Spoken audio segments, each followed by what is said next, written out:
What's going on, everyone? Taylor Kyles here for CLNS Media, coming at you with another episode of Pat's Daily, brought to you by our good friends at PrizePicks, the exclusive daily fantasy partner of CLNS Media, but more from them later. For right now, I'm very excited to introduce Robert Mays, host of the Athletic Football Show, to the podcast.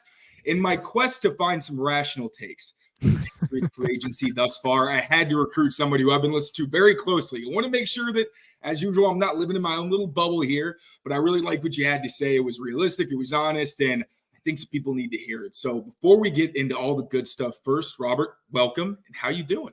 I'm doing very well. I really appreciate you having me. I guarantee you that people will not be excited about the lukewarm stuff that I'm bringing to the show right now, but I'm still looking forward to the conversation either way. Hey, lukewarm is all right. That's what I'm trying to get into everyone's heads. Is free agency, lukewarm is good. You don't want to be cold. Sometimes hot can be dangerous. We know that. We've seen so many teams go on these spending sprees in free agency, and a lot of the time it doesn't work out because whether it's a poor fit or whether it's just too much money spent, a lot of the time these big deals, they don't really fall through. So first, we'll start in-house, all right? Because that's the biggest part of free agency, at least in my opinion, is making sure that you keep your core players, make sure they're happy, and use that as your foundation moving forward and build through the draft. Elliott Wolf's whole philosophy. So from your perspective, what grade would you give the Patriots for how they were able to retain their in-house free agents? And maybe how do you feel about some of the guys that they allowed to walk out of the door? I would give them a very high grade because even going back to during the season when we were looking at what they might do come free agency, there were all those stats being thrown out about the Patriots not retaining any of their own guys in how many years? I mean, when was the last time an in-house Patriots player got an extension before this offseason? It had literally been years. Deron Harmon was the last, I think, like top third, like 3-round pick who actually got re-signed. Which is wild, right? So you look at that history and then all the cap space that they had. And I was wondering, why wouldn't they want to bring Mike Onwenu back? They have a need. He's a good player. I felt the same way about Kyle Duggar, and I felt the same way about Josh Uche. If the market for those guys was right, why would you let them walk out the door when you have tons of financial flexibility? So to see them bring those three guys back, obviously in various ways, right? Uche comes back for nothing. I think that the move for Duggar, just to get a little bit more information on him, if you're going to pivot a little bit defensively, makes a ton of sense. And Onwenu is a good, above average, like high level starting offensive lineman. So them approaching those three guys in the way that they did, I thought made a ton of sense. And when people didn't think it was going to happen that way, I was a little bit confused by that. Yeah. And with Kyle Duggar, with the transition tag, obviously very rarely used, but now it looks like it was probably the right move because you're seeing all these older safeties that hit the market, not really getting the huge deals. Like Xavier McKinney was like the one outlier. He was a safety who got paid, but he was at the top of the market. So how do you think that's going to work out for them? Do you think he's going to end up signing the tag? Do you think they're going to try to work out a longer-term deal? Because 28 years old, going on 29, obviously really talented player, but I feel like he's one of those guys who fits their system so much better than he would in a lot of others. How do you see that situation playing out? It's a great question, and I wonder how much that system is potentially going to change. Obviously, you have an in-house promotion to be your defensive coordinator, but there's so many new things happening in New England, so many new approaches. I feel like they're probably in a wait-and-see mode with somebody like that as well. You know, if we're going to have a slight tweak in the way that we want to play defense, does he fit us in that way if the role is going to change? So I think from the Patriots side of this, just having it be a one-year deal, having it be a wait-and-see approach makes sense. If you're Kyle Duggar, do you think your market is going to go up and down, or up or down based on how this season goes? You know, there's a chance that after Antoine Winfield signs, that the safety market overall gets pushed up. Do you want to wait for that to happen? Do you want to get paid now? I don't know where his thought process is, but from the Patriots side of it, I do think that the way they approached it makes sense. And I feel like he is going to be someone they still want to build around because like Onwenu and Duggar were guys that Elliott Wolf, Gerard Mayo made it very clear. These are our core guys. We do want them as like foundational pieces for us moving forward. Last year, obviously, didn't go as well. He had to play way more deep safety than I think he probably should have. He thrives in that linebacker, kind of big nickel slot role, really playing close to the line of scrimmage where he can go downhill and fire off that way. So I feel like if they do use him to his strengths, reduce all the free safety that he wound up playing, that's where you get the most out of whatever contract he ends up getting. Get him back to those kind of playmaking, high-quality impact plays that we didn't see as much of last season. And for Onwenu, we heard that he's going to officially be a right tackle. For the first time, he actually gets an entire offseason trained at that position, God willing. Like, it's actually going to be nice to see what he can do when he's got some preparation. So How do you feel about that? Again, having the chance to actually prepare for it, even though, for me, I think he's a Pro Bowl caliber guard, but he's a good tackle. But, that could all change when he actually has a chance to really train himself and kind of get more of that skill set under his belt.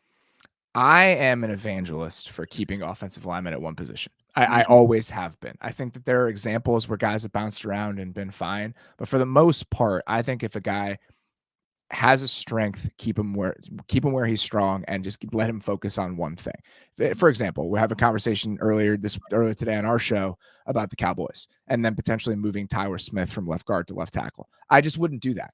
I just wouldn't. He's shown that he is an elite left guard. Just let him play left guard for the rest of his career. Guards are making $20 million a year now. The value gap between that and a left tackle is not what it used to be.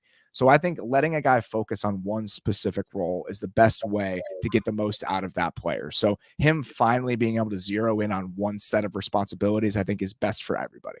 Absolutely. Now, moving out of house, they didn't make, again, a ton of splashes. This is where I think a lot of the, I'll put it a soft animosity comes from, where players are frustrated because it's all about, we're going to weaponize. We're going to burn some cash. I think those got conflated because they did burn some cash. It was just mostly internal. But the weaponizing part, I understand we're very reactionary people these days. We want to see that stuff happen quickly. But in the Patriots' defense, they did try to pursue Calvin Ridley. It seemed like the 4-year deal, $90 million for a 29-year-old. He thinks he's 25. He's 29. They were like, you know what? We're kind of going younger. It seems like they're going to do that through the draft. Maybe a trade happens down the line. That's more of a, in my head kind of dream scenario. But they did bring in Jacoby Brissett, which makes it pretty obvious he's probably going to be the bridge guy. Antonio Gibson filling a role that they haven't had in the backfield in a long time. And then some other really just like kind of stop gaps where you get Chuks Okorafor, might play left tackle. Maybe he's just depth. We'll see, but definitely an upgrade for what they've had. Sione Takitaki, who we know that Elliott Wolf was over the moon when he got drafted. A lot of guys in that kind of vein. So how did you feel about what they were able to do in terms of bringing in guys that they didn't have before? I understand the feelings of consternation from the Patriots fan base when you look at the roster and you look at the holes that still remain and the amount of cap space this team has. The strategy here reminds me of how another Patriots guy approached free agency over the last couple of years. And that's what the Texans did over the last couple seasons with Nick Caserio, where it's a talent-starved roster. There isn't much going on, but all they did for the most part was sign cheap 1-2 year deals with guys because they understood what the timeline was. And that's not going to get fans excited. It's not going to get somebody like me excited who has to look at the league from a national perspective. I don't think I had a single Texans conversation without somebody twisting my arm for multiple years. But look at the position that it ultimately put them in. It kept the cap clean. And when you get to a place where you really want to start being aggressive because you hit on the quarterback, you hit on the head coach, and now it's time to really get this thing in gear, you have the ability to do that.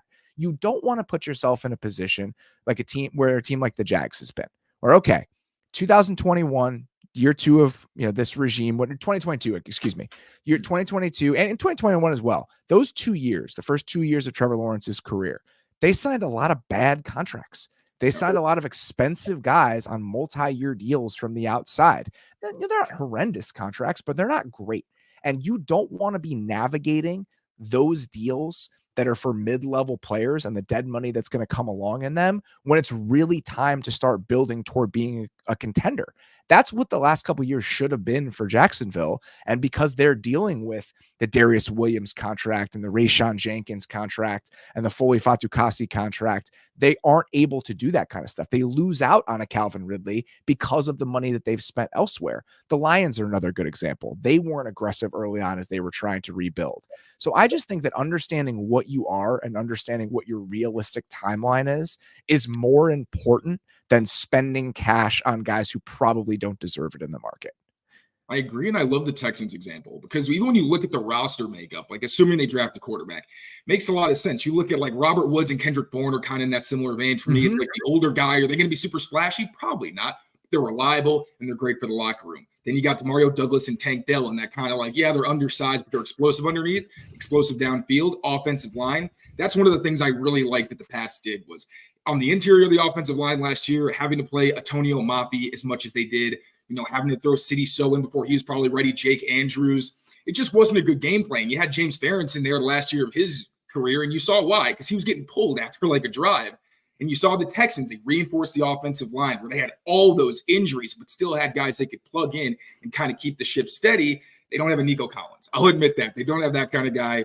But you hope at least maybe in the draft, maybe that second round, maybe you trade back up for an A.D. Mitchell and Xavier Legette. Maybe you can put in that kind of explosive talent where it's more complementary with the rest of the guys you have. And by going on that Texans roster or in the Texans game plan, how do you see them trending in their second year now that they do have C.J. Stroud? And they're like, okay, we are competitive. We can really start making a run. We don't have to, have this 3-year plan. It's kind of accelerated. And if the Patriots do hit a quarterback, what lessons can they take away? You have the flexibility, and that's the most important thing. You haven't boxed yourself in to one particular team building strategy because you don't have bad contracts that are weighing down your books. I think that's the lesson that you can learn. And if it's Jaden Daniels, if it's Drake May, whoever it ends up being, and that guy hits, you put yourself in a position next offseason to say, all right, let's spend now. We know what we are. We know what the window is. And I think that's the best case scenario. The Nico Collins thing is a good point. And Nico Collins is a 3rd round pick. If you can find somebody, and pass catchers are available now. And I think a lot of teams, if you look at the way they've spent at receiver this offseason specifically, that 2nd, 3rd tier of receivers is not getting paid anymore because teams understand those guys are going to be available in the draft year over year. So there's no need to overpay a guy who's a 2 or maybe a 3 when I could find that guy on a cross-controlled 2nd or 3rd round salary. And I think that is a smart way to handle it. And I wouldn't be surprised if the Patriots saw it that way. My question becomes, do you have too many holes to fill with your current picks? And is now actually the best time to draft a quarterback? That is my last remaining question about this Patriots offseason, because I could hear the arguments on both sides of it. We've been flirting with the draft talk. We're going to get into it. I'm very excited too. Before we do, quick word from our friends at PrizePicks. We got to pay the bills. Be right back. Football season may be over, but the action on the floor is heating up. Whether it's tournament season or the fight for playoff home court, there's no shortage of high-stakes basketball moments this time of year. Get in on the excitement with PrizePicks, America's #1 fantasy sports app, where you can turn your hoops knowledge into serious cash. Want to play alongside some of PrizePicks' favorite players like Meek Mill and Sugar Sean O'Malley? You can now find community plays under the promos tab of the app to view entries from some of the biggest names in the PrizePicks community each week. PrizePicks even offers injury insurance so that your entries stay in play even if one of your players gets injured.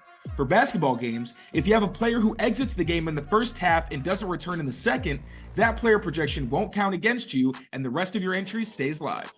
With Jason Tatum going for the MVP, I'm taking more on his points and rebounds. Download the app today and use code CLNS for a first deposit match up to $100. That's code CLNS for a first deposit match up to $100. PrizePicks. Pick more, pick less. It's that easy. So I fibbed real quick. One more free agency question. This is a question I've been getting a pretty decent amount, and I want to get your take. So how do you feel about David Bakhtiari? Obviously, the health is an issue. I personally don't think it's a realistic option. I see him in that kind of Tyron Smith category of like, if you're going to play somewhere, it's probably towards the end of your career. Might want to win a ring more so than like go to a team that's rebuilding. And if not Bakhtiari, do you think there are any other left tackles on the market who would be an upgrade over, again, probably Chuks Okorafor looks like he's going to be the guy for them at left tackle? There aren't that many options. One of the guys they let out of the building would have been one of the better stopgap choices in Trent Brown. I wonder if you can get him on a Tyron Smith-esque deal. And I think that would be the biggest question. Can you get him on a contract where it's a lot of roster bonuses, it's a lot of incentives because he hasn't been able to stay on the field? If that's possible, then I think that's worth doing, because at this point, you just need workable starting play. And if you can do that or potentially get it with a low risk sort of move, I think that would make total sense. Fair enough. All right. So now we're actually going to move on to some draft stuff. Now we'll start at quarterback. I think we all know the conversation is pretty much Drake May, Jaden Daniels. We don't know who it's going to be. Now there was talk, with the Vikings clearly trying to move up for a quarterback. Oh, maybe, they engage talk with the Patriots. Patriots take 11-23. And like you said, with the holes at quarterback, then you have some more capital to move up and down the board, get more picks, and really load up with a really talented class at a lot of the positions where you're weak. So first, because you did bring that up, I'm curious. Because for me, I feel like if you can get a Drake May or Jaden Daniels, and if in the building you think these guys can be faces of our franchise, I feel like it doesn't matter if you're not ready. Like you got Jacoby Brissett. If you think your offensive line isn't good enough, or the pass catching talent isn't good enough to maybe be able to bridge the gap where they get open quickly and make life easier, I think you still got to take the guy. In worst case, you bench him for a year just for his own safety until you load up. But if they're not able to do that, whatever the case may be, do you still think that you don't take the quarterback if you're not ready? I think it's about whether or not you like him. If you love these guys, if you love Drake May and Jaden Daniels, just pick one, because exactly like you said, you can just sit him for the year. If you think putting him out there would be detrimental to his progress, which I think you could make an argument based on their current supporting cast and the lack of resources they would have to add more pieces if they don't trade down, I think that is a totally reasonable place to land. But if you don't love the third quarterback, if for whatever reason you prefer one or the other, he goes at 2, and you're just settling on a guy, if you trade back and you give yourself ammunition in next year's draft to potentially come up and get one, I think that is a completely reasonable way to handle this. Let's play out the Vikings scenario, okay? You trade down with Minnesota to 3-11. So you get 11, 23, and I would assume as part of that deal, you're getting a 2025 one as well. Yep. So then you'd have your first and a second 2025 first. Automatically, you're giving yourself the ammunition to position yourself for a quarterback next year. So if you don't love the third guy, I think that is a totally reasonable path. And I actually think in a vacuum, that's probably the path that I would follow. But I don't know if they love one of those two quarterbacks. Right.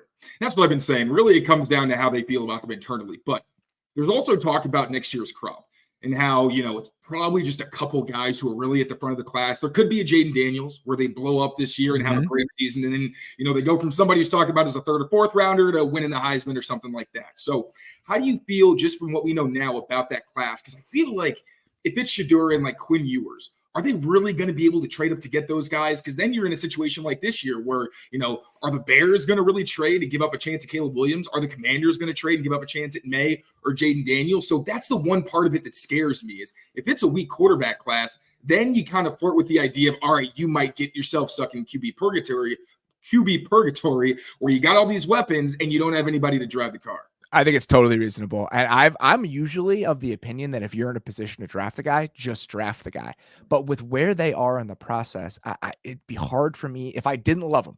If I just thought I was settling on a guy because I'm picking third overall, if I didn't love him, it would be hard for me to turn it down. Because let's say you go from 3 to 11 and 23, and you really want one of the receivers. Well, now you have a bunch of ammunition potentially to move back into the top 10. You can do what Arizona did last year. So Arizona moves down from Stroud and then trades back up to 6 to go get Paris Johnson. That's also a path that you can take. So if you can come away from this first round with, let's say, a receiver and a tackle, which would be possible if you traded back, plus all the other draft picks that you have, and then you go into next year as a team that's probably going to be bad, right? Like if we're being honest, you're probably going to be a bad team. So let's say you're picking in the top 7, plus you have Minnesota's pick with a rookie quarterback.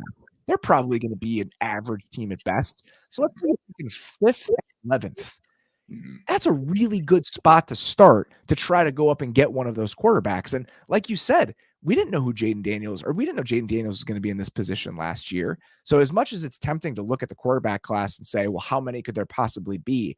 I still think, again, in a vacuum, that path of let's just stockpile picks, build up the support system, and if we need to, we can go up and get the guy next year. That's what the Bears did. And ultimately, it turned out very well for them because they got the number 1 overall pick. But even if they hadn't lucked into one, I still think it's a sound process overall.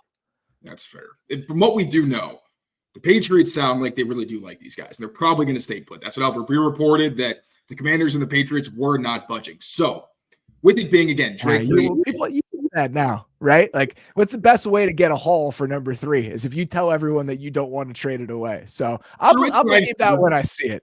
That's totally fair. That's fair. But based on what we know, all right, so we went through the whole scenario of if they trade, if this, then that.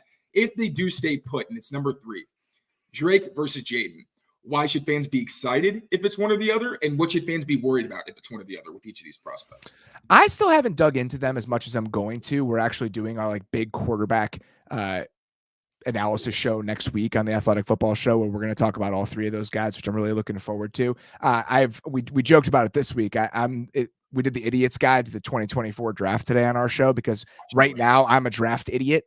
I've been focusing so much on free agency, but I think the Jaden Daniels thing is you saw him operate in a very, very, very good support system last year. Like what he was able to do with those receivers and even the offensive line, like those are ideal circumstances. And as a 25-year-old guy who broke out in year 5 as a college player, I think there are very real questions to be asked about what he's going to be if you drop him into worse circumstances. Drake May, there's no questions about that. He was surrounded by bad talent this year. He had to fight for his life in the pocket. And what you're able to see him do as a scrambler off schedule beyond just like the size and the arm talent, I think that there's a lot to like there. So I think that the highs of Jaden Daniels, you can absolutely talk yourself into, but based on everything that I've read, based on what I've seen, the overall product that you're getting with Drake May, that would be the bet that I would make right now between the two guys. I'm on the same page. Like, I like Jaden, and it's not going to be hard for me to talk myself into him if he ends up being the pick, but I just think Drake's in a different tier.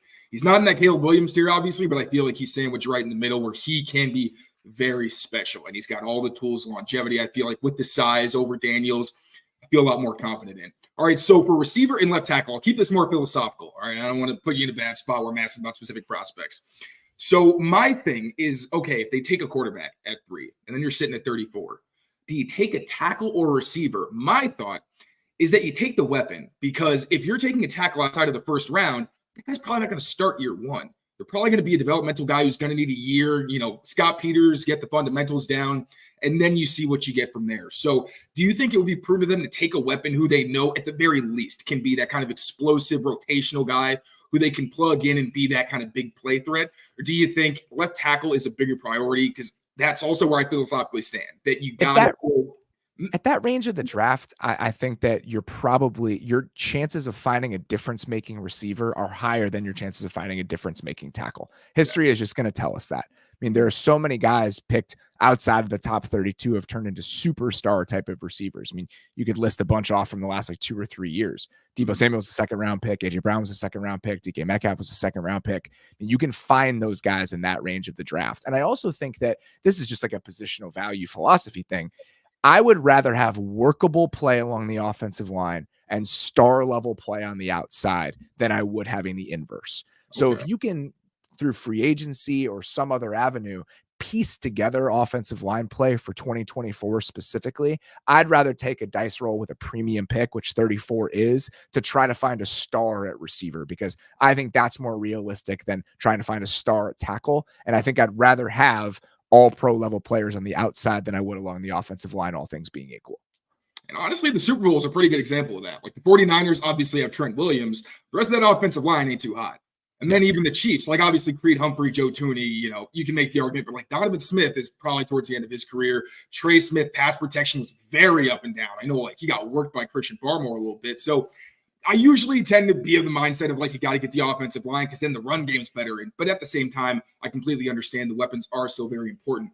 Who do you potentially like in that second-ish round range? Again, I know you haven't really dove into these guys, but is there anybody that kind of jumps to mind and says, if the Patriots can get this guy, then they're cooking a little bit with who they already have? I think a lot of those guys on the fringe of the 1st and 2nd round are interesting, right? Like, where is Adonai Mitchell going to go? I mean, he's somebody that a lot of people think have like true number 1 talent. Keon Coleman is really interesting.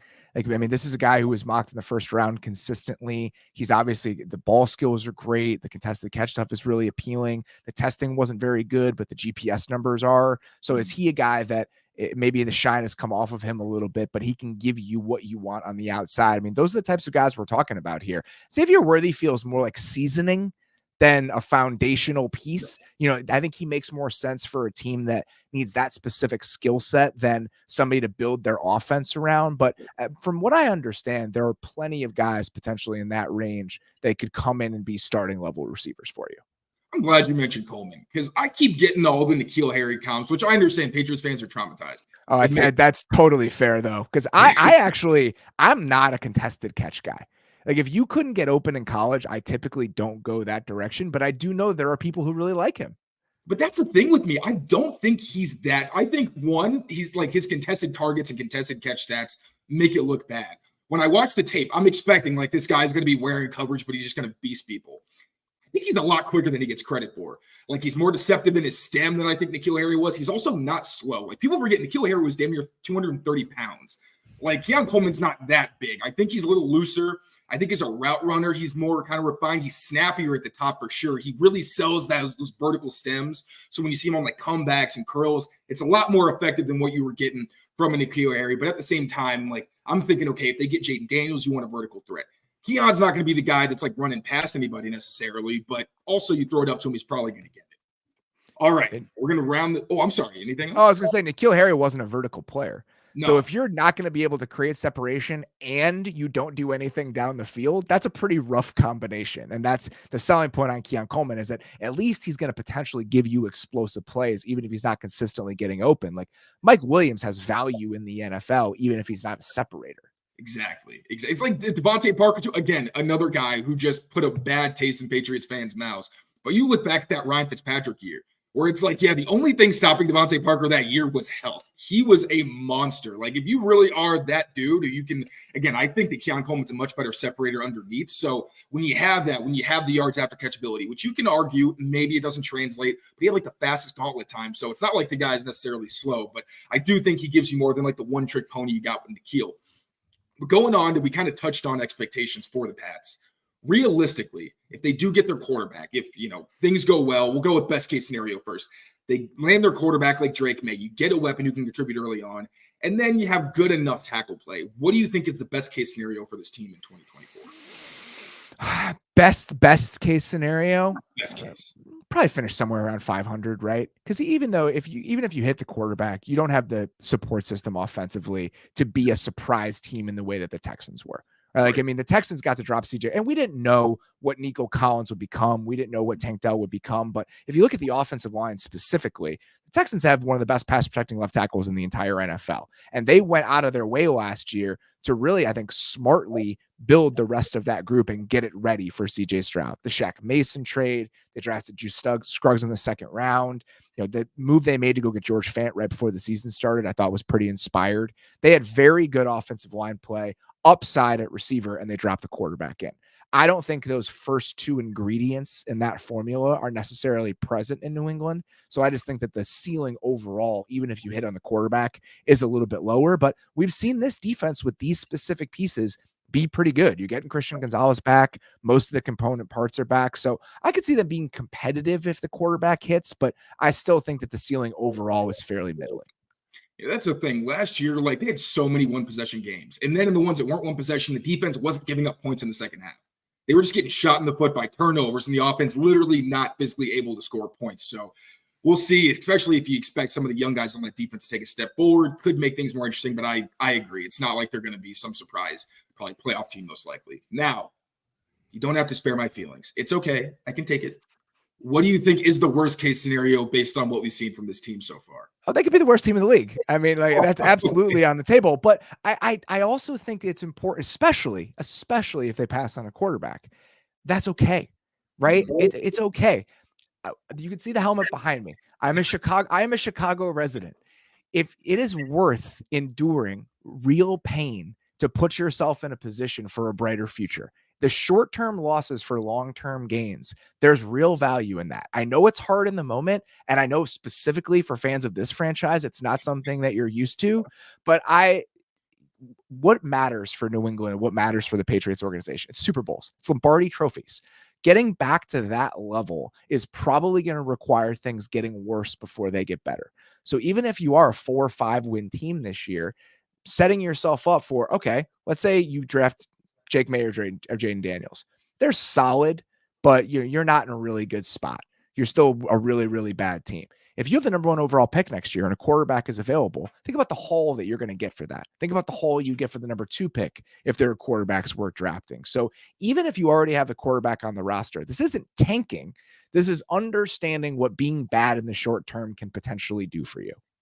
And even think about this past year, like, as rough as it was, I think fans would have been happy if they lost one more game, because then their destiny would be in their hands a little bit more. So this is not a patient fan base, but at the end of the day, you got to do what you got to do. Got to take your medicine to get back to those winning ways.